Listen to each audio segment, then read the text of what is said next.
I'm a living, breathing person, human being. For example, McDonald's. McDonald's can't force me to eat their Big Macs. They need my consent. I would like to state for the record that I am not a corporation. I don't choose the contract with the state of Michigan. I don't choose to do business with them in this regard with another business. It seems like a coercion of some sort. Mind putting your name on the record, please? I'm the executor and sole beneficiary of the trust and estate of Mr. Kevin Dwayne Craft, the legal persona. I am not here making a general appearance. I'm here by special divine appearance, judge, to settle a matter, to call for a constitutional court of record to ask for a summary judgment upon the truth and facts that I placed upon the record with my documents. I stand firmly on my rights, and I'm here to ask for that summary judgment, please. You've asked for. I do also have a few questions. I understand you're pro se, and then therefore you get a little bit of leeway, but typically the judges don't answer questions. We're the ones who ask questions. This isn't like a trial court where it's a very kind of back and forth. The Court of Appeals is more structured in terms of the lawyers or parties come up, they make their arguments. The judges may or may not have questions for the person, and then it's submitted, and then we go back and discuss the matter, and then at some point in the future we come out with an opinion. So it is different in that respect than trial court. Understood. But I am wondering if this is a court of constitution, and would the Constitution be applied in these proceedings? The Court of Appeals, the Michigan Court of Appeals, is provided for under the state Constitution of 1963. Is that a yes? That's the answer I'm giving you. Okay. I'm asking to verify to make sure these proceedings are legitimate.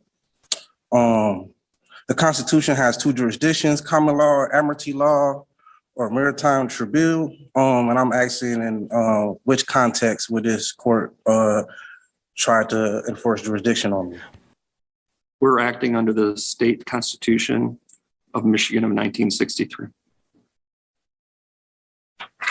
Moving forward, I'm here to pretty much address the court's error for ignoring my motions. Notice of dismissal, default judgment under Federal Rule 55 was filed December 12, 2022. Under Federal Rule 55, if a party fails to respond to the defendants themselves, and this is confirmed by my affidavits, and other means, the clerk must officially record a default judgment of that party. I filed several motions and they were ignored. That's why I'm here. In Haynes versus Kirnar, 404 U.S. 519, 1972, courts must be understanding and not easily reject motions from people just representing themselves. And that's what took place in this matter. In Article 1, Section 17 of the Michigan Constitution prevents courts from ignoring motions and guarantees that people have a fair chance to represent themselves in any argument and evidence. That did not happen. That's why we're here. The state ordered me to take a paternity test. And Monell versus Department of Social Services, which is a New York State case. The Supreme Court case established that municipalities' liability under the Section 1983 for constitutional violations in the context of child support cases, where the appellant argues that a warrant should be required for me obtaining genetic and biological material. I think it's very sensitive when a state injects an order asking me to give genetic and biological material. That's really sensitive material. It's not like a document or anything. That's personal biological material. That's why those specimens were not granted. That's why I deny any consent or any contract with the state or Title 4D agency to give away my biological and genetic material. That the case Monell is relevant because it underscores the importance to ensure that government agencies like the friend of the court on this context These are for-profit agencies disguised as government agencies like the friend of the court, adhere to constitutional standards where collecting evidence potentially implying the need of procedure safeguards to protect individuals' Fourth Amendment. That's why I asked, was this a constitutional court? The asking for genetic material is protected by my Fourth Amendment right. The Fourth Amendment protects individuals from unreasonable searches and seizures and safeguards one's privacy and assurance that any such search is conducted within the boundaries of legal requirements. I see that they're not here today, and that's some questions that are raised, and those were my concerns. On August 11, 2022, the Kent County ordered an appointment for me for genetic and biological testing. In a testing laboratory, DNA Diagnostic Center is a business, and I can prove it's a business because I have their Dun Bradstreet numbers, 877-184226 for the record. They also said, when I thought this was funny, the state of Michigan stated that it would pay the cost of the genetic test. And if I wasn't excluded, that I would be responsible for that cost. And with that being said, that set alarms. The state of Michigan is also a business. And with them fronting the cost for me, that presented an alarm for me because I don't choose the contract with the state of Michigan.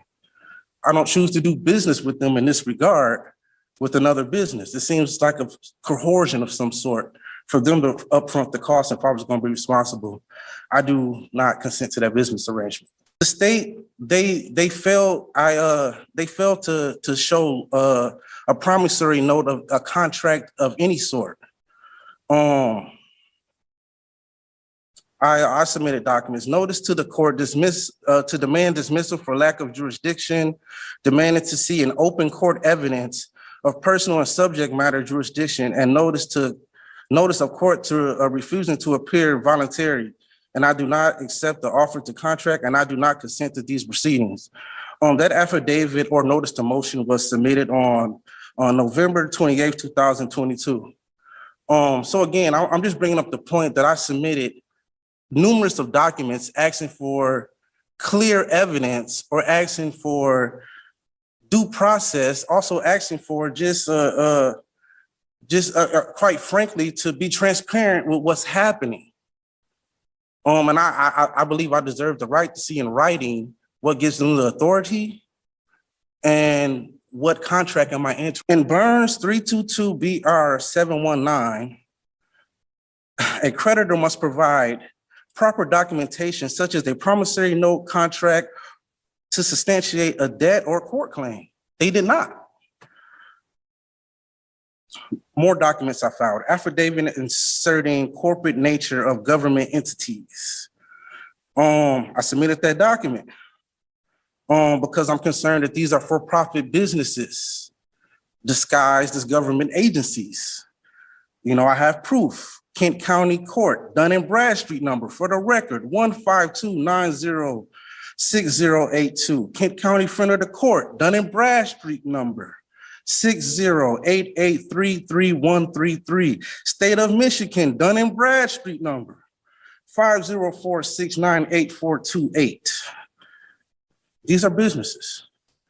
I would like to state for the record that I am not a corporation. I'm a living, breathing person, human being. These being businesses, they have to abide by the same rules as other businesses. And may I give an example? For example, McDonald's. McDonald's can't force me to eat their Big Macs. They need my consent. None of these businesses that I've mentioned have my consent to do business with them. Section 458 of the Social Security Act, incentive payments to state. It's a conflict of interest. And it's my argument right here, right now, that the state incentivizes them it incentivizes them to collect more child support. The main argument I have here and for you guys is full disclosure. You know, it seems like they entered me in a contract without my consent, without full disclosure, and that's the problem here. You know, I'm here to argue subject matter and lack of jurisdiction. No evidence was established in my involvement of a common law crime or damages, and I did not commit any common law crime. Notice of court to refusing to appear voluntary, and I do not accept these contracts, and I do not consent to these proceedings was another motion or notice to motion that I submitted 11/28/22, and it's basically evidence they didn't provide any evidence of an injury or injured party. And Mr. Kraft, you're out of time. We understand that you raise issues of disclosure, yes, jurisdiction, remedy, and as I indicated, your brief, as with all the appellants and appellees we have here today, the briefs that you submit are kind of the key issue or the key tool that we use to resolve cases. And so I just want you to know, we have your brief. We're going to go back. We've had research attorneys look at it. We're going to look at it again. We're going to discuss your case. And then you'll get an opinion from us sometime within the next few weeks. If I may, one last thing.